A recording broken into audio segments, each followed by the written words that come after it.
permaculture is huge to me. It gave me the language I didn't have before in terms of what we can do and how we can contribute in leaving this place a better place, so to speak. I mean, I don't want to sound cliche, but it really gave me the body of work that I could tap on. The ethics, fair share, people care, earth care, that's universal. And I feel like every time I tell that to people, people get it, you know? So it's so easy to explain to people the ethics part.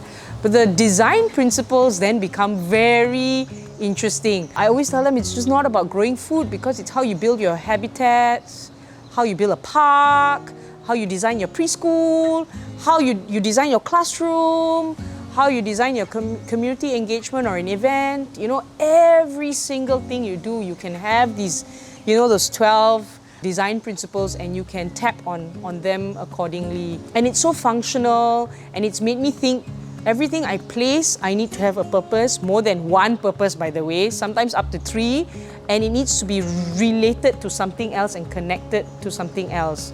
And that's quite powerful. And I think it's led the way I design our programs, our collaboration, the space, and working with my team and whatnot. So it's huge. It's made me rethink how I eat. It's made me think how I consume. It's made me appreciate soil the way I wouldn't have. And I think it goes beyond sustainability. It's about regeneration. You know, I think it's no longer enough to say sustainable, because if we're just sustaining this, it's not, to me, it's not getting better, right? If you're just sustaining this lifestyle, it's not better. It has to be a case where we're doing enough so that when we're done, it's better. The place is better, you know, the community is better because of it, or whatnot. So I use permaculture design not to grow food immediately. I use the concepts of permaculture design to see how I can activate spaces, to see how I can bridge communities, to see how I can design experiences. I started with just teaching children how to grow microgreens, how to work with soil, how to work with worms, which is something I'm really passionate about, and Cultivate Central does a lot. We work a lot with worms.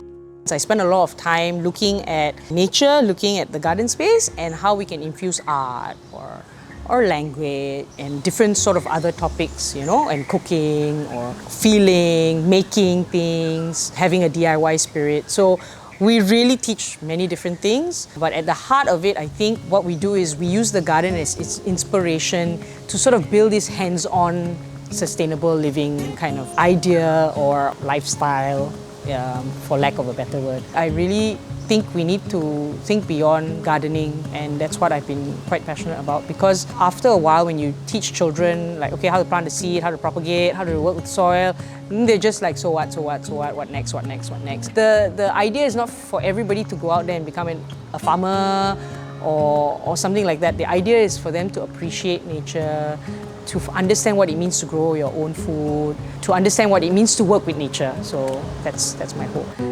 Welcome to the Goodman Community Farm. Basically, it's a space at Goodman Arts Centre where food growers like myself, the artists who work here, community and nature converge. So this is a space that we created end of 2019, and then of course COVID happened, so then it became dormant a bit, and then now we're reviving it again. It consists of a foraging garden over here. This is our foraging garden, and over the other side, which we'll walk to later on, is the community micro farm. Basically, we're going to test out a lot of things there. So in the foraging garden, we worked a lot on the soil, because as you can see, it was really like hard. This is what we're working with. When we first got the space, it was just sandy, clayey, soil, and void of any organic matter. So a lot of the work we did involved, you know, covering the ground, building up compost, getting waste from wherever we could, layering the ground with cardboard, compost, dried leaves, food waste, and letting it just sit. And then with time, we've created a forager's garden, and the center of which is a herb spiral and a small mini mandala around. And I'm really proud of the things we have here. They may be small, to people who don't recognize sort of like the systems that we're putting in place, but I always point out things like, small things like, it's not a circle, but like the banana patch over there, the composting section over there, and our wormery. So maybe we can go and have a look at the wormery then, yeah? So we collect a lot of the dried leaves that the landscapers and gardeners sweep up, and this becomes our deposit of carbon. A lot of carbon goes in here and some coffee grounds as well. And as it kind of reduces and breaks down, we do transfer a bit of it into the worm bins, or we use as material for our no-dig gardens and our layered gardens, our lasagna raised beds, you know. And the wormery is something we're really proud of, and this is our worms on wheels area.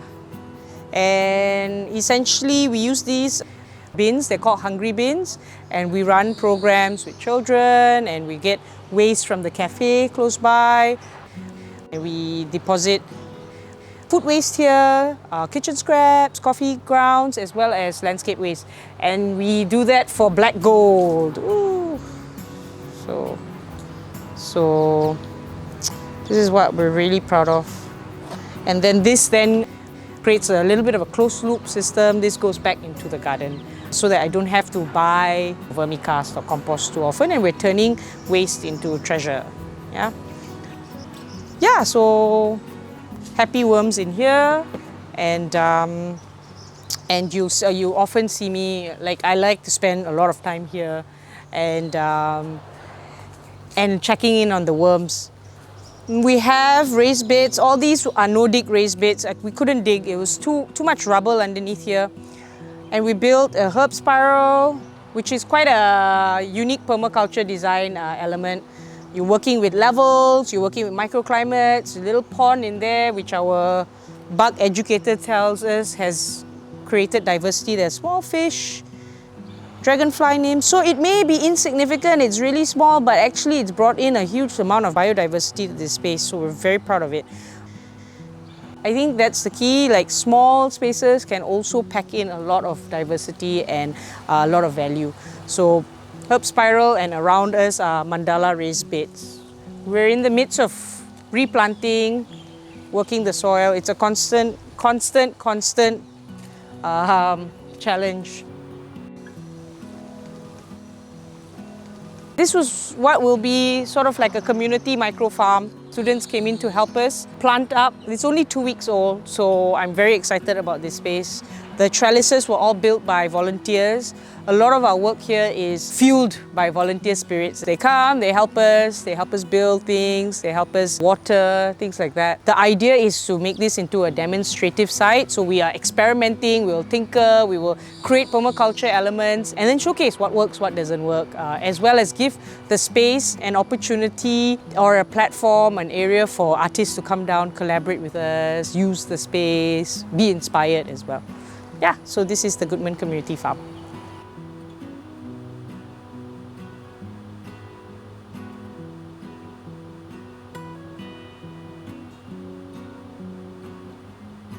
What I'm trying to do here is I'm collecting a lot of cardboard, and I've collected these coconuts that have dropped off. It's the whole idea of using what you can and what is around you. Actually, someone very kind from NParks, she said, there's some logs around, would you like it? Okay, so then I went to collect. We're going to layer lots of cardboard, organic matter. I may put in some tiny, thin layer of, very thin layer of coffee grounds. I'll put in a little bit of the lower layers of the leaves that have kind of composted a little bit, and then maybe a 2-inch layer of compost, and let it rest for a bit, and then until the heat is gone, it's settled, then we'll plant so that I don't have to dig. It's all about reducing the energy input, yeah, and creating with what you have. So we like to turn everyday things we collect into something valuable. And all of this, the worms will come up for it, the microbes will break it down, the fungi network will start building up, and then we regenerate the soil through that method. So we did the same with those as well. All those beds were built that way. So it takes a little bit of time at the start, but once it's settled and it's ready, we'll just flourish. So we talk about permaculture in the city and small solutions. This is something that permaculture has pointed me to. Doing things like using vertical space, design, cramming into an area like this a few functions. So it's an old wheelbarrow. You've got a tube here which you will feed waste. So waste like this, garden waste, kitchen waste. I've got some paper waste here, cardboard, you know. And there are worms in this area. And even if you don't have worms, there are microbes. We always forget about these trillions of microbes and fungi, bacteria, you know, all around in your soil. They will work through your waste. They will break it down for you. And if you've got worms, you will start to notice castings as well on the surface of the soil. So it's a really easy way to do something in a small space. And I recommend that if you don't have much space to do the kind of composting I was doing earlier on, you know, look for solutions like this. Just so you can DIY, you can make it on your own. You don't have to buy it.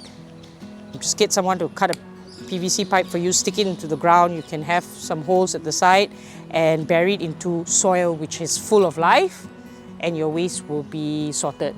Yeah? At home, I've got about 4 of these, and honestly, it's what digests my food. And I just chucked in some worms and they do a fast job, you know, with the worms. Yeah, so this is a compost tube or a worm tower. And that's a small solution, but useful, very useful. I was taking the permaculture design course and delving into it just as I was moving in to a city-state, Singapore, right? Before this, I was in Selangor, Malaysia, and took space for granted. So a lot of people were like, what are you going to do with your permaculture in Singapore? But actually, I found that permaculture really teaches you to design when there are lots of constraints. Use what you have around you. Push the limits in terms of design and creating a space or creating solutions with the lack of resources you might have. You know, it's about less input, more output, you know, more yield, you know. So I think if you're living in the city or in a small space, do not dismiss permaculture as something that only people with space can do, but you can use it to inspire co-creation of spaces, sharing of spaces. Like I think Singapore does have some of that, you know, the community gardens that come together. But then we very much look at it, okay, this is my plot, and then this is your plot. But I think the ones that really do well are those that come together as a community and then share ideas, design the space together. The other thing is, if you're home and you want to get started, is look at things like your waste, composting, simple things like growing herbs, things that you don't need to buy. Like, why do we have to buy spring onions? You don't have to buy spring onions.